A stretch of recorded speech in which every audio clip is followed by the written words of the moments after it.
आयज वोटिंग आयज मतदान आनी वोटिंग डे लोकसभाचे बरें दिसता की सगळे जाण आयज भायर सरल्यात वोटिंग करपाक की हो आमचो हक्क आणि आमच्या म्हणजे प्रत्येक नागरिकाचो हक्क वोट करप, रायट मनशाक वोट करप जो आमचो देश सांबाळटलो, देश फुडें व्हरतलो, रायट कॅन्डिडेटाक वोट करप जो आमचे फ्युचर म्हणजे आमचे डेव्हलपमेंटा विशयी चिंततलो। तेका लागून प्रत्येक नागरिकान गोंयच्या भायर सरोंक जाय। रिक्वेस्ट करता मिडियाच्या माध्यमांतून की प्रत्येक गांवांतल्यान आख्ख्या गोंयभरांतल्यान सगळ्यांनी वोटिंग करचें, वोटिंगेक भायर सरचें आणि आमच्या देशाचो विकास आणि देशाचो जो फुडें फ्युचर जो चिंतता तेका वोट करचें।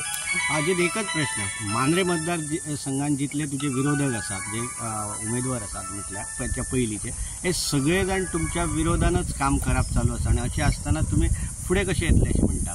पळय, सगळ्यात पयलीं क्लियर करता, म्हाजे विरोधक कोण ना। मे बी तेंचो हांव विरोधक आसात, पण हांव सदांच काम करतना सगळे जाण आमचे म्हणून फुडें सरता। आता ज्याच्या मनात कितें आसा हांव नको, तुमी सांगतात विरोधक म्हणून, आता हांव नको, म्हाका दिसता सगळे एका सायडीनच आहा